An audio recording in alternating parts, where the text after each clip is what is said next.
ஒவ்வொரு மனிதனோடும் அவனுடைய வாழ்க்கை முடியும் வரை பாவம் போராடுகிறதை நாம் பார்க்கலாம். In every man's life we can see that the sin is striving hard with him till the end of his life. பாவம் மாம்சத்தை தன்னுடைய ஒரு கருவியாக எடுத்துக்கொள்கிறது. And sin is taking this flesh as a weapon. இல்லாவிட்டால் மனதை ஒரு கருவியாக எடுத்துக்கொள்கிறது. Or it is taking as a mind as a weapon. ஒன்று சரீரத்தை அது கருவியாக மாற்றுகிறது, இல்லாவிட்டால் மனதை அது ஒரு கருவியாக மாற்றுகிறது. It is taking the body or mind as a weapon to him. இந்த ரெண்டுல ஏதாவது ஒன்று அதனுடைய கட்டுப்பாட்டுக்குள் வரும் பொழுது அதை வைத்து நம்மோடு போராடி அது நம்மை கீழ்ப்படுத்துகிறது. When either of this is coming under the control, it is taking its own hold and it is controlling us. ஞானஸ்நானம் எடுத்து பரிசுத்த ஆவி பெற்று வருடங்கள் போனாலும் இந்த போராட்டங்கள் தொடர்ச்சியாக இருப்பதை நாம் உணரலாம். Even we are convicted and taken the water baptism, we can see this conflicts or striving is continually taking place in our life. கலாத்தியர்ல சொல்லப்பட்டது போல ஆவிக்கு விரோதமாய் மாம்சமும் மாம்சத்துக்கு விரோதமாய் ஆவியும் ஒன்றுக்கொன்று எதிரிடையாக இருக்கிறது. As we see in book of Galatians, and flesh is striving against this spirit and the spirit against this carnal nature. கலாத்தியர் 5ஆம் அதிகாரம் 17ல நாம் இதை பார்க்கலாம். We can see this verse in book of Galatians chapter 5 verse 17.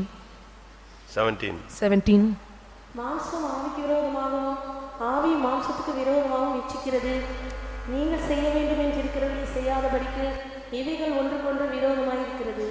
இந்த ரெண்டும் ஓட்ட முடிகிற வரைக்கும் வந்துகிட்டே இருக்கும். Till we end our race, this too will come with us. பாவம் என்பது ஒரு சக்தி. A sin is a Sakthi. It is a power. அது விடாம வந்துகிட்டே இருக்கும். This power அவன் பரிசுத்தவன் ஆயிட்டான், நம்ம ஒதுங்கி போணும் அப்படின்னு ஒதுங்கி போகாது. He was made holy and we can go aside, it will not go aside. அது பரிசுத்தவனான ஆளும் அவனை திரும்பி எங்கேயாவது பாவத்தில் விழ வைக்கலாமா அப்படின்னு அது நம்பிக்கையோடு போராடும். Even he was turned into holy and it will strive hard with the hope somehow we have to make him to fall in sin. அப்படிதான் அது விடாம ஒருத்தனோடு போராடி நல்ல ஷைனிங் பண்றவங்கள கூட தட்டி இருக்கு. That is why without ceasing it is continually striving hard and those who are shining it make them to fall. அதனால தான் பிரகாசிக்கிற अनेक தேவனுடைய ஜனங்கள் பின்மாறுவதை நாம் பார்க்கலாம். We can see many people backslide those who are shining. ஏன்னா இது நீ வீட்டுக்குள்ள இருந்தாலும் அது வாசப்படியில உட்கார்ந்திருக்கும், படுத்திருக்கும். Even if you sit inside a home it will sleep your door gates. ஆதியாகமம் 4:7ல பாக்கும்போது When we look into book of Genesis chapter 4 verse 7, நீ நன்மை செய்தால் மேன்மை இல்லையோ, நீ நன்மை செய்யாதிருந்தால் பாவம் வாசப்படியில் படுத்திருக்கும். பாவம் வாசப்படியில படுத்திருக்கும். பாவம் வாசப்படியில படுத்திருக்கும்னா என்னது? வாசப்படியில இருக்கிறது யாரு சொல்லுங்க? செருப்பு தான் வாசப்படியில விடுவோம்.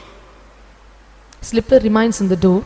அதத்தான் நம்ம வாசல்ல விட்டுட்டு உள்ள போவோம். So we leave near the door and we enter inside. ஆனா இப்ப நம்ம அப்படி இல்ல, வீட்டு பெட்ரூம் வரைக்கும் நம்ம போட்டு போறோம், அது வேற விஷயம். But now we are not like that, even we are taking the slippers even to the bedroom. உட்காருங்க, வந்துகிட்டே இருக்க கூடாது. பேசும்போது வரவே கூடாது, உள்ள பேசும்போது நடந்து வரக்கூடாது, வந்தா பின்னால உட்காரணும். பாவம் ஒரு கயிறு. A sin is like a rope. அந்த கயிறு எப்படினாலும் என்னை கட்டறதுக்கு ட்ரை பண்ணிட்டே இருக்கும். This rope or cord will somehow try to bind you and me. நீதிமொழிகள் 5:22ல பார்க்கும் பொழுது, When we look into book of Proverbs chapter 5 verse 22, துன்மார்க்கனை அவருடைய அக்கிரமங்களை பிடித்துக்கொள்ளும், தன் பாவ கயிறுகளால் கட்டப்படுவான். பாவம் ஒரு கயிறு. A sin is like a cord. அது எப்படியாவது கட்டறதுக்கு ட்ரை பண்ணிட்டே இருக்கும். It will somehow try to hold us. Samson பாருங்க, ஒரு பெரிய பலத்த வல்லமை உள்ள மனுஷன். Samson is having a mighty power. ஆனா அவனை கெடுக்கிறதுக்கு அந்த ஆவி, அவன் எவ்வளவு சூப்பர் நேச்சுரல் பவர்ல இருந்தாலும் அவனோடு போராடிக்கிட்டே தான் இருந்துச்சு, ஜெயிச்சது. Even he had a supernatural power, somehow the power of a sin is striving hard and it would overcome him. அப்படிதானே? எவ்வளவு பவர்ஃபுல்லா இருந்தான், சிங்கத்தை கிழிச்சான். And he was a powerful man, tore the lions. ஒரு கழுதை தாடையினால எலும்புனால 1000 பேரை கொன்றான். With a thigh bone he was able to kill the கோட்டை thousands. கதவுகளை கீழோடு புடுங்கினான். And he took away the door gates. அவ்வளவு பயங்கரமான ஒரு சக்தி வாய்ந்த ஒரு மனுஷன். ஆனா அவனையும் அது போராடி லாஸ்ட்ல கண்ட்ரோல் கொண்டு வந்துருச்சு. Such a powerful man, but he was not able to endure at last it overcame. இன்னைக்கு நான் சொல்ல வர ஆண்டவர் சொல்ல விரும்புறது என்ன? And what the Lord desired to tell now today? முதலாவது நாம் பாவத்துக்கு செத்து போகணும். First we have to die unto sin. ஏன்னா பாவத்துல தான் நம்ம கற்பம் தரிக்கப்படுறோம். We are conceived by sin. அதனாலதான் ஞானஸ்தானத்திலேயே பாவத்துக்கு நீங்க என்ன செய்யணும்னு சொல்லியிருக்கு, செத்து அப்படின்னு சொல்லி. So it is mentioned in the water baptism, we have to die unto sin. பாவம் உயிரோடு இருக்கிற வரைக்கும் அது தன்னுடைய வேலையை நெஞ்சுக்கிட்டே தான் இருக்கும், காட்டிக்கிட்டே தான் இருக்கும். Till the sin is alive, it will show its work. உண்மைதானே? Is it true? பாவம் எங்கேயோ ஒரு மூலையில உயிரோடு இருக்கிற வரைக்கும் அது தன்னுடைய ஆட்டத்தை ஏதாவது ஒரு ரீதியில காட்டுறதுக்கு ட்ரை பண்ணிக்கிட்டே இருக்கும். Till the sin is alive at any corner, it will make its work or it will perform its work. அதனால முதலாவது நான் இன்னைக்கு ஆண்டவர் சொல்ல விரும்புறது, நீங்கள் பாவத்துக்கு செத்த ஒரு அனுபவத்தை பிராக்டிஸ் பண்ணணும். First of all, the Lord want to desire to tell us, we have to die unto sin. We must have this practice. அது சிலுவையில தான் நடந்தது. It happened only on the cross. சிலுவையில அறைஞ்சதுனால அவரை ஏசுனாங்க, ஒன்றும் பண்ண முடியல. அவரை அடிச்சாங்க, ஒன்றும் பண்ண முடியல. அவரால் இறங்கி வான்னு சொன்னாங்க, இறங்கி வர முடியல. ஒண்ணுமே இல்லை. அதுதான் ஒரு பாவத்துக்கு மரித்த ஒரு தன்மை. When he was crucified on the cross, they despised him, rejected him, they put to shame, but he was not able to come down. This is the state of dying unto sin. நம்ம எல்லாருமே ஞானசானம் எடுத்தவங்க தான். பாவத்துக்கு மரிச்சோன்னு சொல்லி தான் ஞானசானம் எடுத்துட்டு வெளியே வந்து நீதிக்கு தரிச்சுக்கிட்டோம், புதிய மனுஷனை தரிச்சுக்கிட்டோம்னு சொல்றோம். ஆனா இன்னும் பாவ மனுஷன் என்ன அநேகருக்குள்ள எப்படி இருக்கான்? பல்ஸ் டவுனா இருக்க தவிர உயிர் இருக்கு. And we are telling that in water baptism we were dead unto sin, but we tell on that we have put on the righteousness, put on the new man, but the old man nature or sinful nature man is working in us. Pulse என்ன செய்யுது? இருக்கு. Till the pulse is there. இருக்கா? கொஞ்சம் pulse down தான் இருக்க தவிர இருக்கு. And pulse gets down, but still it is there. அதனால தான் டக்குன்னு டென்ஷன் ஆகிறோம், பட்டால்னு அந்த பழைய ஆவிகள் எல்லாம் உள்ள அப்படி அந்த நேரத்துல சமயம் பார்த்து கற்பனை வெளியே வரும். So often we are getting tensed and at the situation it will come out. முதலாவது பாவத்துக்கு செத்த ஒரு பிராக்டிஸ் பண்ணி பார்க்கணும். இன்னைக்கு பிராக்டிஸ்க்காக தான் ஜெபம். First, today we are having the prayer for practice. We have to practice to die unto sin. ரோமர் 6 அதிகாரம் 7 வசனத்தை பார்க்கும் பொழுது, When we look into book of Romans chapter 6 verse 7, மரித்தவன் பாவத்துக்கு நீங்கி விடுதலையாக்கப்பட்டிருக்கிறானே. மரித்தவன் பாவத்துக்கு மரிக்கணும்னு சொன்னேன். மரித்தவன் எதுக்கு நீங்களாகி விடுதலை ஆகிறான்? பாவத்துக்கு நீங்களாகி விடுதலை ஆகிறான். For he that is dead is freed from sin. பாவம் வரும், ஆனா அது உன்னை கண்ட்ரோல் பண்ண நீ இடம் கொடுக்க கூடாது. Sin may come, but you should not give room for it to control over you. ஒவ்வொரு பாவத்திலையும் நமக்கு விடுதலை வேணும். We must have the deliverance from out of every sin. நான் விடுதலை இல்லைன்னு சொல்லல, அநேக காரியங்கள்ல விடுதலை இருக்கு, இன்னும் அநேக காரியங்கள்ல விடுதலை இல்ல. I am not telling that you are not delivered. You have delivered out of some things, but you have to be delivered from all things. பாதி பேர் 50-50ல தான் இருக்காங்க. Many are staying in the state of 50-50. ஜெபம் பண்ணும்போது ஜெபம் பண்ணுவாங்க, சண்டை போடும்போது சண்டை போடுவாங்க. உபவாசம் எடுக்கும்போது உபவாசம் எடுப்பாங்க, சினிமா பார்க்கும்போது சினிமா பார்ப்பாங்க. While they pray, while they fast, they will fast, and while they were seeing this movie, they will see the movie. இங்க இருக்கிற வரைக்கும் ஒரே முழங்கால் தான், ஆவி நிறைவு தான், கை தட்டு தான், ஒரே அமர்க்கலாம் தான். ஏ அப்பா இவரை பார்த்தா இப்போ விட்ட நேர ஊழியக்காரங்களெல்லாம் தாண்டி சியோன்ல போய் நின்றுவாருங்கிற மாதிரி இருக்கும். வெளியே போன உடனே பார்த்தீங்கன்னா அப்படியே ட்ரிப் ஆயிடும். இங்க மீன், அங்க என்னது? எப்படி? இங்க வாழை காட்டுறது, அங்க தலையை காட்டுறது. And they will fill well in anointing. They will seem that they will reach Zion, but they go outside, they will show their tail there, but they here they will show their head. விடுதலை என்பது 100% வந்தாதான் நீ பாவத்தை மேற்கொள்ள முடியும். When deliverance come out of 100%, we are able to overcome the sin. அதுக்கு என்ன செய்ய வேணும்? What we have to do for it? முதலாவது பாவத்துக்கு உடன்படுகிறது நிறுத்துங்க. First of all, we have to stop indulging into the activities of நம்ம sin. அநேகர் பாவம் செய்யறது இல்ல, பாவத்துக்கு என்ன செய்றோம்? ஒத்து போறோம். Many are not doing the sin, but we are coinciding or we are going and mingling with the sin. பாவத்துக்கு உடன்படுகிறோம். And we are getting entangled with the sin. கண்டுக்காம ஒத்துக்குறோம். And without showing our eyes, we are entering into it. ஒன்று நீ பாவத்துக்கு மரிக்கணும். One is you have to die unto sin. மரித்தால் உனக்கு விடுதலை கிடைக்கும். If you die, you will get deliverance. விடுதலையே நீ continue பண்ணணும்னு சொன்னா நீ பாவத்துக்கு உடன்படவே கூடாது. To continue your deliverance, and you should not indulge with the sin. வெளிப்படுத்தல் 18:4 பார்க்கும் பொழுது, When we look into book of Revelation chapter 18 verse 4, பின்பு வேறொரு சத்தம் வானத்திலிருந்து உண்டாக கேட்டேன். அது என் ஜனங்களே, நீங்கள் அவளுடைய பாவங்களுக்கு உடன்படாமலும் அவளுக்கு நேரிடும் வாதைகளில் அகப்படாமலும் இருக்கும்படிக்கு அவளை விட்டு வெளியே வாருங்கள். நீங்கள் அவளுடைய பாவங்களுக்கு உடன்படாதிருங்கள், வாதைகளிலே மாட்டிக்கொள்ளாதிருங்கள், அவளை விட்டு வெளியே வாருங்கள். Come out of her, my people, that ye may not be partakers of sin, that ye receive not her plagues. அநேக விசுவாசிகள் பாவம் செய்யறதில்ல, ஆனா பாவத்துக்கு என்ன செய்றாங்க சொல்லுங்க? உடன்படுறாங்க. Many believers, they do not commit sin, but they compromise or they are the partakers of the sin. இதுவும் பாவம் தான்.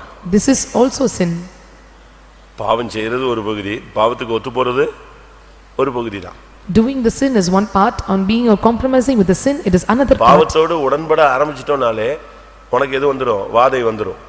If you go and indulge or doing this sin, you will get the plagues. இன்னைக்கு நம்ம எத்தனை பேர் பாவத்துக்கு உடன்படுறோம்? How many are indulging or compromising with the sin? உங்கள் அநேகர் பாவத்துக்கு உடன்படுறதுனால தான் வியாதிகள், பலவீனங்கள் அநேகரோடு பயங்கரமா போராடுது. You are taking part with the sin, so the weakness and sickness are striving hard with you. பாவத்துக்கு நீங்க உடன்படக்கூடாது. You should not indulge with the sin. வாயை திறந்து சொல்லு, நான் தேவனுக்கு விரோதமாய் பாவம் செய்வது எப்படி? Open your mouth and confess how it is better to sin against God. நான் பாவம் செய்ய மாட்டேன். I will not commit sin. பாவத்துக்கு நான் ஒத்து போக மாட்டேன். I will not engage with the sin. ஒரு சிலர்லாம் நீ கொஞ்சம் எனக்காக இப்படி பேச, எனக்காக அப்படி பேச, எனக்காக ஒரு காரியம் செய்ய அப்படின்னு சொல்லுவாங்க. நீங்க அது பாவமா இருந்தா அதோட என்ன செய்யக்கூடாது? உடன்பட கூடாது. If it is a sin and you should not engage with the sin, and sometimes they may ask you to go and please with them. பாவத்தோடு உடன்படும் பொழுது நீ அந்த பாபிலோனிய அந்த வேசியோடு நீ ஒத்து போகிறாய்ன்னு அர்த்தம். And if the meaning is of indulging with the sin is that you are going compromising with the harlot of a நீ Babylon. திருடன் அல்ல, ஆனால் திருடனோடு ஒருமித்து போகிறாய்ன்னு 50ஆம் சங்கீதம் சொல்லுது. The Psalm 50th is saying that you are not a thief, but still you are taking part with the thieves. நீ விபச்சாரக்காரன் அல்ல, ஆனா விபச்சாரக்காரனோடு உனக்கு பங்கு இருக்குன்னு சொல்லப்பட்டிருக்கு. You are not adulterer, but you have a portion with them. 50ஆம் சங்கீதம் 18ஆம் வசனம். நீ திருடனை காணும்போது அவனோடு ஒருமித்து போகிறாய், விபசாரரோடும் உனக்கு பங்கு உண்டு. எப்படி?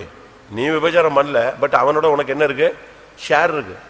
You are not an adulterer, but you have a portion or share with him. நீ திருட மாட்ட, ரொம்ப யோக்கியம் தான், நல்லதுதான். பட் நீ திருடனோட என்ன செய்யற? ஒருமித்து போகிற, கை கோத்துட்டு போற. You are not stealer, you are not a thief, but you still you go and partake with them or consent with him. நீ பாவத்துக்கு விலகி ஓடுறதுக்கு உனக்குள்ள ஒரு தீர்மானம் வேணும். You must take a decision to flee away from sin. நாலாவது, நீ பாவங்களை விட்டு விலகி ஓடு. Fourth, you have to flee away from sin. யோசேப்பு அந்த வேலையை செஞ்சான். Joseph did that work. அந்த இடத்துல அவன் வந்து நியாயம் பேசிக்கிட்டு பிரசங்கம் பண்ணிக்கிட்டுலாம் இல்லை. ஒரு நிமிஷம் பிரசங்கம் பண்ணி பார்த்தான். அது ஒன்றும் பிரசங்கம் பிசாசுக்கு போய் பிரசங்கம் பண்ண மண்டையில ஏறுமா? He spoke of justice, but 1 minute he was taking a preaching. If you preach to Satan, will he get in his mind? அவ முழுசும் பாவத்தில் நிறைஞ்சு நிற்கிறா. அவட்ட போய் என்னெல்லாமோ சொல்லி பார்த்தான். நான் தான் இந்த வீட்டுக்கு 2வது அதிகாரி, உன் புருஷன் என்னை நம்பி இருக்கிறான்னு. அதுதான் செவிடு மாதிரி நிற்கிற பிசாசு. அதுட்டு போய் என்னத்த பிரசங்கம்? அது பிறகு பார்த்தான், இனி நம்ம தப்பணும்னா ஒரே வழி என்ன செய்யணும்? ஓடணும். And entirely he was engaged with Satan. He said, so I am the second master of this house. All telling all these things, there is no use of it. We have to flee away from sin. உடனே அந்த இடத்தை விட்டு ஓடிட்டான். He fled away from sin place. 2 தீமோத்தேயு 2ஆம் அதிகாரம் 22ஆம் வசனம். Book of 2 Timothy chapter 2 verse 22. அன்றியும் பாலியத்துக்குரிய இச்சைகளுக்கு நீ விலகி ஓடி சுத்த இருதயத்தோடே கர்த்தரை தொழுது கொள்ளும். பாலியன்னா வாலிபம், வாலிபத்துக்குரிய இச்சைகளுக்கு, பாவத்துக்கு நீ என்ன செய்யணும்? விலகி ஓடியே விடு. You must flee away from the youthful lust. You must flee away from that place. அதுல கிடைக்கிற சம்பளம் தேவையில்லை, அதுல கிடைக்கிற வேலை முக்கியமல்ல, அதுல கிடைக்கிற இன்பங்கள் முக்கியமல்ல. இதெல்லாம் விட்டுட்டு நீ வெளியே ஓடிடு. And no income or no pleasure or no things which is coming out of it is needed. You have to flee away from that place. பேதுருல சொல்லி இருக்கிறது, ஒரு நாள் வாழ்வை இன்பம் என்று எண்ணி தங்களை கரைப்படுத்திக் கொள்ள. ஒரே நாள் தான். நல்ல விசுவாசி, நல்ல ஊழியக்காரன் ஒரு நாள் பாவம் செய்வான், அவன் கரைப்படுத்தி போயிடுவான். Considering a day as a pleasant to them and defile themselves in a particular day. வாசிங்க 1 பேதுரு 2 பேதுரு 2ஆம் அதிகாரம் 13ஆம் வசனம். இவர்கள் ஒரு நாள் வாழ்வை இன்பம் என்றெண்ணி கரைகளும் லட்சிகளுமாய் இருந்து உங்களோட விருந்துங்கையில் தங்கள் வஞ்சனைகளில் உல்லாசமாய் வாழ்கிறவர்கள். And they that are pleasure in their activities. ஒரு நாள் வாழ்வு. Considering a day time. இன்னைக்கு ஒரு நாள் குடிச்சுக்கோ, இன்னைக்கு ஒரு நாள் தப்பு பண்ணிக்கோ, இந்த ஒரு நாள் இப்படி ஒரு நாள்னு போய் இவங்க எல்லாம் பாவத்துல சிக்கிடுவாங்க. Commit a sin for a single day and commit a do activities for a single day. By telling this one day, they are corrupted. ஆனா நீ யோசேப்பா இருந்தால் விலகி ஓடுவாய். If you are Joseph, you will flee away. நீ யோசேப்பா இல்லைன்னா ஓட முடியாது. If you are not Joseph, you cannot run away. உன் மேல உள்ள அபிஷேகம் யோசேப்பின் அபிஷேகமா இருந்தா தூக்கி போட்டு பறந்துடுவ நீ. If the anointing upon you is a Joseph's anointing, you will throw away everything, you will flee away. ஒரு சகோதரன் ஒரு கம்பெனில பெரிய ஏஜென்ட்டா இருந்தார். One brother, he was a big agent in a company. நல்ல வருமானம். And he got a good income. Government லெவல்ல நல்ல அவருக்கு சேல்ஸ் ஆகிட்டே இருந்துச்சு. And he got a good sales in a government level. அதனால மினிஸ்டர்ஸ் எல்லாம் ரொம்ப பழக்கம். And he had a good activities with the ministers. அதனால இந்த கம்பெனிக்காரன் இவரை ரொம்ப யூஸ் பண்ணாங்க. So the company people may used him in a well. ஏன்னா இவர் போய் மினிஸ்டர்ட்ட பேசினா ஆர்டர்ஸ் கிடைக்கும், உடனே கவர்மெண்ட் ஆர்டர் கிடைக்கும், கோடிக்கணக்கில் அந்த கம்பெனி டர்ன் ஓவர் ஆயிட்டு. If you speak with the ministers and he will get many kind of sales and he will get crores and crores of amount as a turnover. திடீர்னு ஒரு நாள் இவருக்கு வேலை போயிடுச்சு. One day he lost his job. அந்த company இவரை reject பண்ணி வெளியே போய் சொல்லிட்டான். The company rejected him and made him to go out of the company. இவருக்கு ரொம்ப துக்கமா போயிடுச்சு. And he was grieved a lot. என்ன இப்படி ஆகி போயிடுச்சேன்னு சொல்லிட்டு சரி கர்த்தர் நடத்துறப்ப ஊழியக்காரர் போய் சொன்னார். அவர் சொன்னார் தேவன் இது நன்மைதான் என்ன செய்வார், வேலை போயிடுச்சா பரவாயில்ல விட்டுருவா வந்துருச்சு. He informed it to the minister servants of God and they said so to him, and it is good for thing whatever happens is good for God. அதோட ஆள் விரக்தியாகி எல்லா மினிஸ்டர் கனெக்ஷன் அவ்வளோத்தையும் டெலீட் பண்ணிட்டு பேசாம ஸ்தோத்திரம் பண்ணிட்டு வீட்டில் உட்காந்துட்டான். And he was rejected by everything and he said praise and telling the praises he sat at home. சரி கர்த்தர் நன்மையா செஞ்சிருக்காருன்னு அவன் விசுவாசிச்சான். He had a hope that Lord have done everything for goodness. திடீர்னு பாத்தீங்கன்னா ஆட்சி மாறிடுச்சு. And when immediately we can see and the government has been changed. Government டோட்டலா change. Government was completely changed. அவ்வளவு மினிஸ்டரும் சிக்கிட்டாங்க. All the ministers were entangled. இப்போ இவர் இருந்திருந்தா என்ன இருப்பாரு? இவரும் உள்ள போயிருப்பாரு. If he was there and he went enter inside. ஆண்டவர் அவர் அந்த இடத்துல இருந்து வேரோட தூக்கிட்டார். The Lord completely uprooted him out of the place. நாம சில நேரங்கள் எல்லாம் விலகுறத ஆண்டவரே செய்வாரு. Sometimes when we are silent, the Lord will do everything for us. அதுக்காக உட்கார்ந்து 3 நாள் உட்கார்ந்து அழுதுட்டு இருக்க கூடாது. சரி இதுவும் நன்மைதான் ஸ்தோத்திரம்னு வெளியே வந்துடணும். We should not sit by crying 3 days and we have to tell it is good for God and we have to come out. பாவத்தை விட்டு விலகி ஓடுவது. We have to flee away from sin.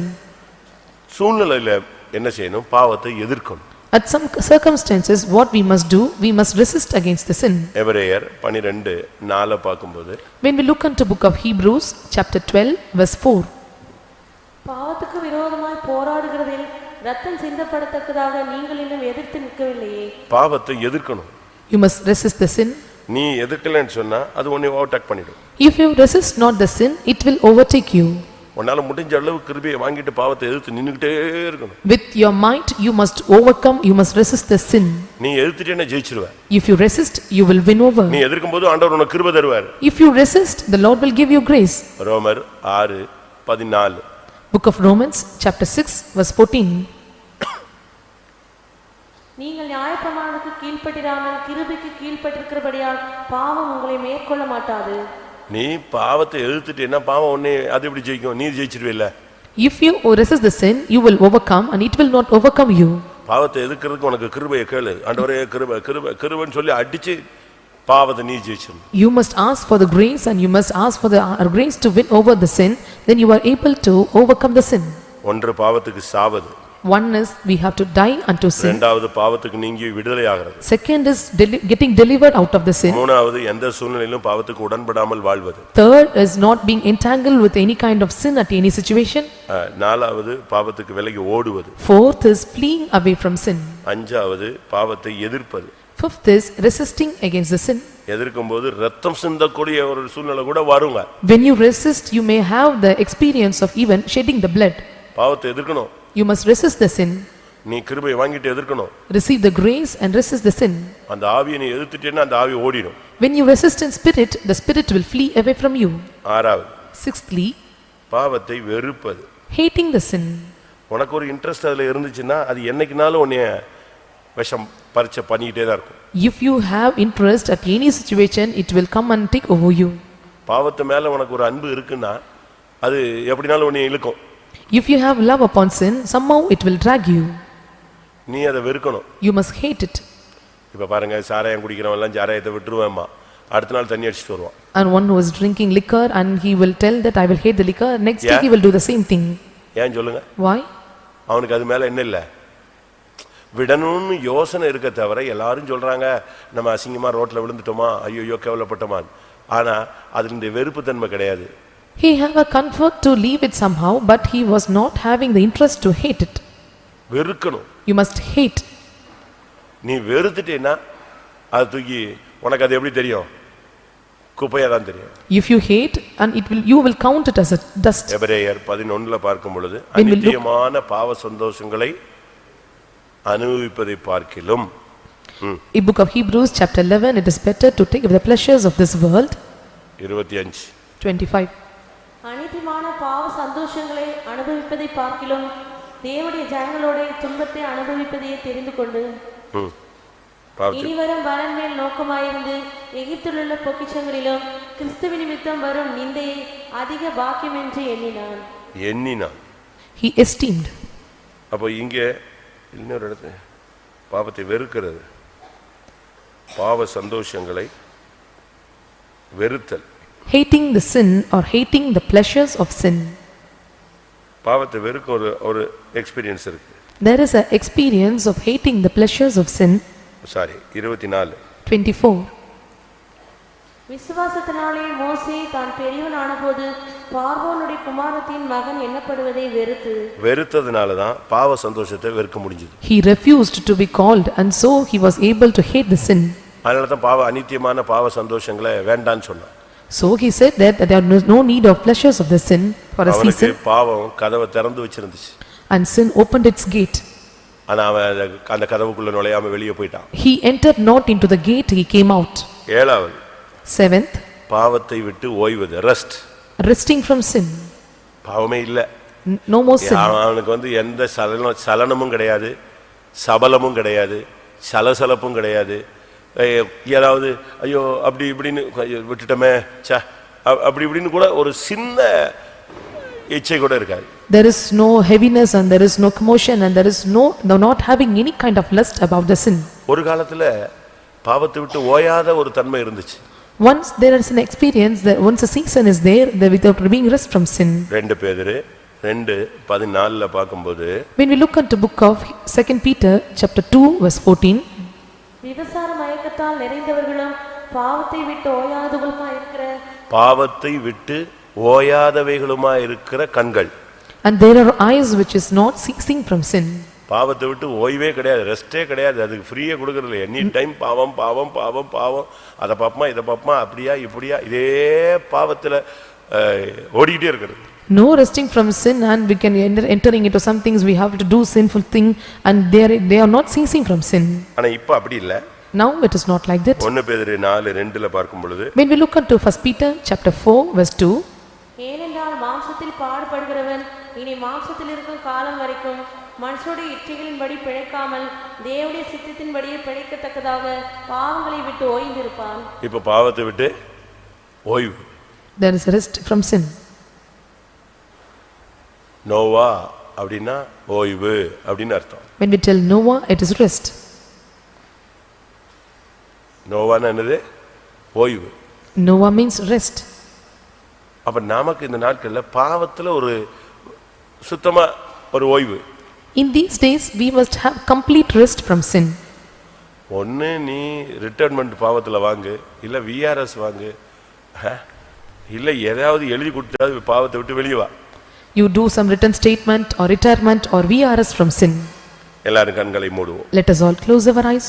இன்னைக்கு ஒரு அபிஷேகம் வரணும். அந்த அபிஷேகத்துல நீங்க இந்த 7 தன்மைகளையும் பிராக்டீஸ் பண்ணணும். today we have to receive an anointing and we have to put on practice on these 7 aspects. ஆண்டவரே நான் பாவத்துக்கு மரிக்கணும். I should die unto sin. ஆண்டவரே எனக்கு பாவத்தை நீங்க விடுதலை கிடைக்கணும். I must be delivered out of sin. எந்த சூழ்நிலையிலும் நான் பாவத்துக்கு உடன்பட கூடாது. in these circumstances I should not engage with the sin. சூழ்நிலைகள் மத்தியில பாவத்துக்கு விலகி ஓடி என்னை நான் காத்துக்கணும். at circumstances and situation at season I must flee away from sin and preserve myself. இன்னும் சூழ்நிலை டஃபா மாறிச்சுனா நான் எதிர்த்து நின்னு ரத்தம் சிந்தினா கூட பரவாயில்லை, பாவத்தை எதிர்த்து நின்றணும். situation may go strong but I must have the power to resist against the sin, even I must ready to shed blood. பாவத்தின் மேல உள்ளதானே அந்த தாகம் போய் பாவத்தின் மேல ஒரு பெரிய வெறுப்பை எனக்கு தாங்க. I must go away or put away all the thirst of sin and must have the heart to hate it. பாவத்துல எனக்கு ஒரு ஓய்வு தாங்க. I need a rest from sin. பாவமே இல்லாத ஒரு வாழ்க்கை. Without being sin. அப்படி வாஞ்சிக்கிற எல்லாரும் கண்களை மூடுவோம். Those who desire, let us all close our eyes. ஒரு 10 நிமிஷமோ 20 நிமிஷமோ நீங்க கண்களை மூடி முழங்கால் போட்டு கர்த்தாவே இந்த பகுதியில் உங்களுக்கு என்ன தேவையோ ஆண்டவர்கிட்ட கேளுங்க. 10 minutes or 20 minutes you stay on knees and what you are in need of this aspect you ask unto God. நான் காத்திருப்பு கூட்டத்தை சிந்திச்ச பொழுது கர்த்தர் இதை தான் என்கிட்ட பேசினார். When I meditated about the tiring meeting, Lord spoke this to me. பாவத்தை வெறுக்க சொல்லு. You must make them to hate the sin. பாவத்தை எதிர்க்க சொல்லு. Ask them to resist the sin. பாவத்துக்கு விலகி ஓட சொல்லு. Ask them to flee away from sin. பாவத்தை விட்டு ஓய்ந்திருக்க சொல்லு. Make them to get away from the sin. பாவத்துக்கு மரிக்க சொல்லு. Ask them to die unto sin. பாவத்துக்கு உடன்படாமல் இருக்க சொல்லு. Ask them not to be the partakers of the பாவத்துல sin. ஒரு விடுதலையை வாங்க சொல்லு. Make them to get the deliverance out of the sin. இந்த 7 நடக்கும் பொழுது தான் பரிசுத்தத்தினுடைய முதல் ஸ்டெப்புக்கு நம்ம வர்றோம். When these 7 things happen, we are entering or stepping into the first step of இப்படிப்பட்ட holiness. தன்மைகள்ல நம்ம தோற்று போய் பரிசுத்தத்தை பத்தி பேசி பிரயோஜனம் இல்ல. And just speaking about all these things getting failed and speaking holiness is no use. பாவத்துக்கு முடிவு உண்டாகும் போது தான் பரிசுத்தம் துவங்குகிறது, துளிர் விடுகிறது. When there is an end for the sin, the holiness starts and it sprouts out. பாவம் மரிக்கும் பொழுது தான் பரிசுத்தம் உயிர்ப்பிக்கப்படுகிறது. When the sin is dying, the holiness is resurrecting. பாவம் விழும் பொழுது தான் பரிசுத்தம் எழும்பி நிற்கிறது. When the sin dies and the holiness stands up. பாவம் இருக்கும் வரை பிசாசின் கை உன்மேல் இருக்கும். பாவம் போன உடனே தேவனுடைய கை உன்மேல் இருக்கும். Till sin is there and Satan's hand will be upon you when you are flee from the sin and God's hand will be upon you. பாவம் இருக்கிற வரை அந்நிய வல்லமை உன்மேல் உரிமை பாராட்டுவான். பாவத்தை விட்டு வெளியே வந்த உடனே கிருபை உன்மேல் உரிமை பாராட்டும். Till the sin is there and the strange power will take control over you, and when you are flee from sin, grace will control over you. இந்த கூட்டத்தில் ஆவியானவர் உன்னோடு என்ன பேசுகிறார்? Realize and the Spirit of God is speaking to you. நீ பாவத்துக்கு மரிக்க வேண்டும் என்று சொல்லுகிறாரோ? And he is asking you to die unto sin. பாவத்துக்கு விடுதலை வாங்க வேண்டும் என்று சொல்லுகிறாரோ? Or he is asking you to get delivered out of the sin. உன் ஆத்துமாவோடு தெய்வன் என்ன பேசுகிறார்? What the Lord is speaking with your soul. பாவத்துக்கு உடன்படாதே என்று சொல்லுகிறாரோ? Or he is asking you to be not partaker of the sin. பாவத்துக்கு விலகி ஓட உன்னை சொல்லுகிறாரோ? Or he is asking you to flee away from sin. பாவத்தை எதிர்க்க சொல்லுகிறாரோ? He is asking you to resist the sin. பாவத்தை வெறுக்க சொல்லுகிறாரோ? Or he is asking you to hate the sin. பாவத்தை விட்டு ஓய்ந்திரு என்று உனக்கு சொல்லுகிறாரோ? Or he is telling you to rest from sin. அதற்குரிய கிருபையை பெற்றுக்கொள். Receive the grace for it. அதற்குரிய வல்லமையை பெற்றுக்கொள். Receive the power according to it. அதற்குரிய ஜீவனை பெற்றுக்கொள். Receive the life for it. என்னுடைய ஆவியினால் எல்லாம் ஆகும். It is everything is possible by spirit.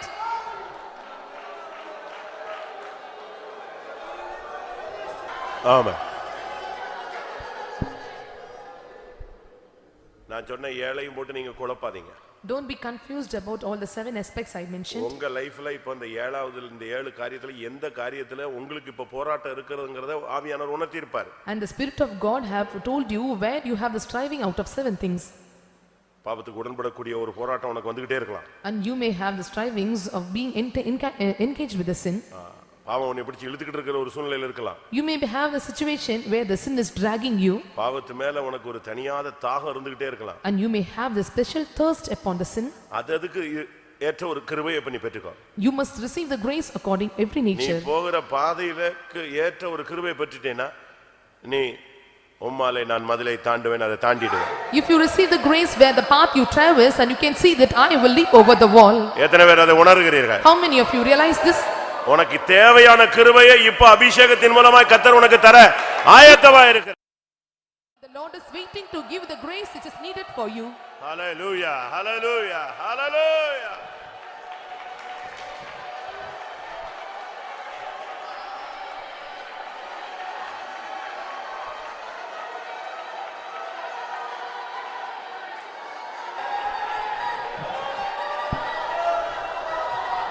ஆமா.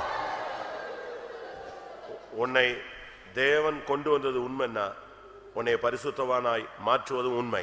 If it is true that Lord have brought you, it is true that Lord will make you a holy. நீ பாவத்தின் உளையான சேற்றில் கிடந்தவன். You are the one were entangled in the miry clay of sin. பாவத்தின் அடித்தளத்தில் நீ சிக்கிக் கொண்ட ஒரு நபர். And you are the one who was entangled in the sinful state. கல்வாரியில் மூலமாய் உன்னை இழுத்தார். By Calvary he drawn you. நீ நிச்சயமாய் பாவத்தை ஜெயிக்க வைக்க முடியாகத்தான் உன்னை கொண்டு வந்தார். Surely the Lord brought you to overcome the sin. எத்தனை பேர் அதை விசுவாசிக்கிறீங்க? How many of you believe this? உன்னை கொண்டு பாவத்தை கீழ்ப்படுத்துவார். Through you the Lord will subject the sin. உன்னை கொண்டு பாவத்தை எதிர்த்து நிக்க வைப்பார். Through you the Lord will make you to resist the sin.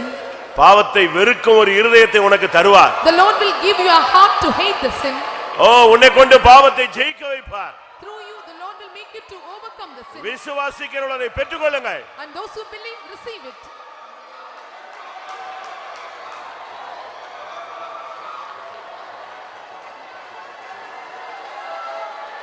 ஆமென்.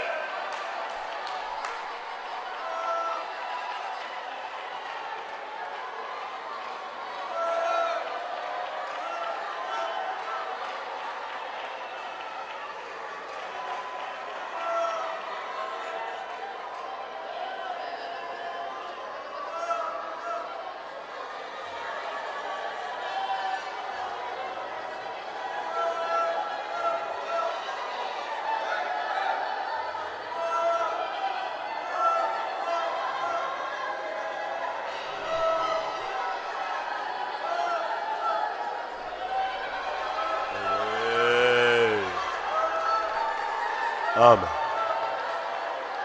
ஆமென். பாவமறியாது பாவமே செய்யாது பாரிதில் ஜீவித்திரே. பாவமறியாது பாவமே செய்யாது பாரிதில் ஜீவித்திரே. பரிசுத்தரும் போல் ஜீவிக்கவே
பரிசுத்தரம்மை போல் ஜீவிக்கவே பரிசுத்தரம்மை போல் ஜீவிக்கவே பலமதை தாருமையா உந்தன் பலமதை தாருமையா பலமதை தாருமையா உந்தன் பலமதை தாருமையா.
ஆமென்.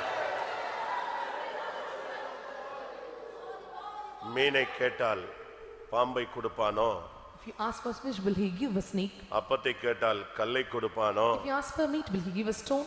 பொல்லாதவர்களாகி நீங்கள் உங்கள் பிள்ளைகளுக்கு நல்ல ஈவை கொடுக்க அறிந்திருக்கும் பொழுது, For evil doers will have a note to give a good thing to his children. பரமபிதா தன்னிடத்தில் கேட்கிறவர்களுக்கு பரிசுத்த ஆவியை கொடுப்பது அதிக நிச்சயம் அல்லவா? It is sure that the heavenly Father will give them the anointing spirit is given us to them. நீ உலகத்துக்காக எதையும் கேட்கல, உலகத்துக்காக நீ எதையும் கேட்கல. அந்த வயரை கரெக்ட். நீ உலகத்துக்காக எதையும் கேட்கல.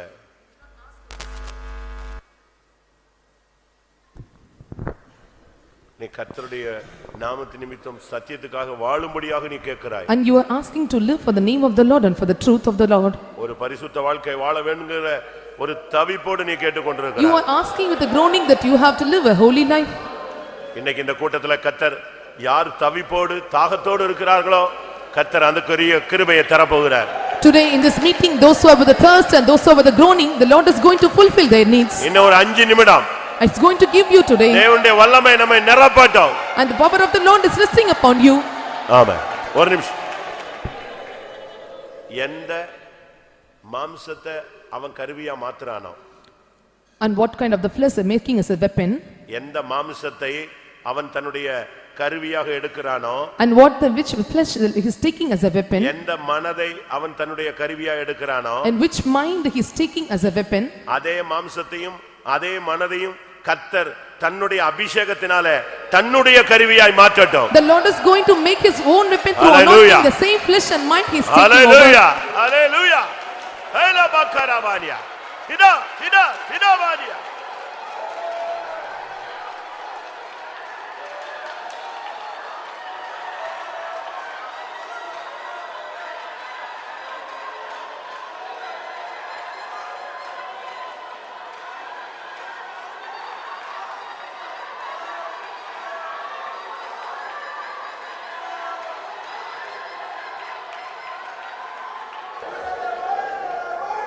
ஆமென், ஆமென், ஆமென்.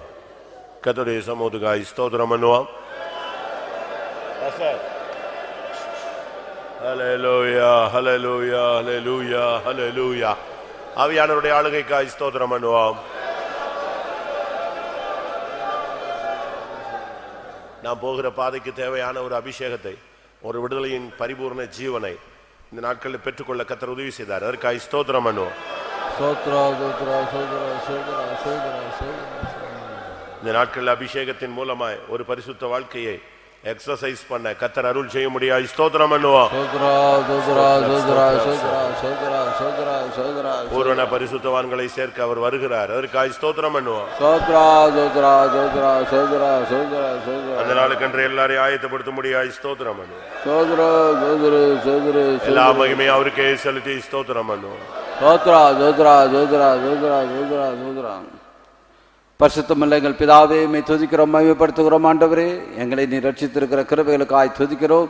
இயேசு இரத்தத்தினாலே எங்களுடைய பாவங்கள் எல்லாம் மன்னிக்கப்பட்டபடினாலே, கழுவப்பட்டபடினாலே துதிக்கிறோம். பரிசுத்தாவினால் நீர் எங்களை நிரப்பி இருக்கிறீர், அதற்காக மை துதிக்கிறோம். ஆண்டவரே, தேவரீர் தாமே ஆவியினால் ஒவ்வொரு நாளும் எங்களை நிரப்பி பாவத்தின் வல்லமை முற்றிலுமாய் அழித்து போட்டு நீர் எங்களுக்கு ஜெயம் தருகிறபடியால் துதிக்கிறோம். ஆண்டவரே, இந்த நாளிலேயும் பாவத்தை அழிக்கவும், பாவத்தை வெறுக்கவும், பாவத்தை எதிர்க்கவும், பாவத்தை துரைத்து விடவும், அதை முற்றிலுமாய் வெறுத்து போடவும் நீர் எங்களுக்கு பலன் தருகிற கிருபைக்காய் துதிக்கிறோம். பரிசுத்தாவினால் மட்டுமே இது எங்களுக்கு முடியும். ஆண்டவரே, நாங்கள் பாவத்தினுடைய எல்லா செய்கைகளை அழித்து போடத்தக்கதாக, ஆண்டவரே, ஆவியின் செயல்களை உடையவர்களாய் காணப்படத்தக்கதாக இந்த பரிசுத்தாவியை இன்னும் அதிகமாக எங்கள் மேலே நீர் கட்டளையிடுகிறதுக்காக நன்றி செலுத்துகிற தேவனே. தொடர்ந்து தேவரீர் இப்படி ஆவியால் வல்லமையால் எங்களை நிரப்பியறலும், புதிய சாயலாய் மாற்றியறலும். ஆண்டவரே, உம்முடைய சித்த செய்கிறவர்களாக உம்மை போல நாங்கள் மாற்றப்பட்டு உம்முடைய ராஜ்யத்தை சுதந்திரிக்க உதவி செய்யும்படியாக வேண்டிக் கொள்கிறோம். இனியும் பாவத்தின் வல்லமைகள் தொடர்ந்து பலரையும் சிறையிருப்புக்குள்ள வைக்காதபடி, கட்டி வைக்காதபடி, எல்லா கட்டுகளை அறுத்து போடும்படியாக வேண்டிக் கொள்கிறோம். பாவத்தின் வல்லமைகள் பயப்படுத்தாதபடி எல்லா வல்லமையை முற்றிலுமாய் நிர்மலமாக்கி ஆண்டவரே பூர்ண ஜெயத்தை எங்களுக்கு தந்தல்வீராக. எங்களை முற்றிலுமாய் தாழ்த்தி தருகிறோம். ஆண்டவரே, இன்னும் ஆவியால் நிரப்பி புதுப்பித்தரலும், புதிய சாயலாய் புதிய சிருஷ்டியாய் மாற்றியறலும். இயேசுவின் நாமத்தில் வேண்டிக் கொள்கிறோம் பிதாவே, ஆமென். நம்முடைய கர்த்தராகிய இயேசு கிறிஸ்துவின் கிருபையும் பிதாவாகிய தேவனுடைய அன்பும் பரிசுத்த ஆவியின் ஐக்கியமும் நம்ம அனைவரும் சகல பரிசுத்தவான்களோட கர்த்தராகிய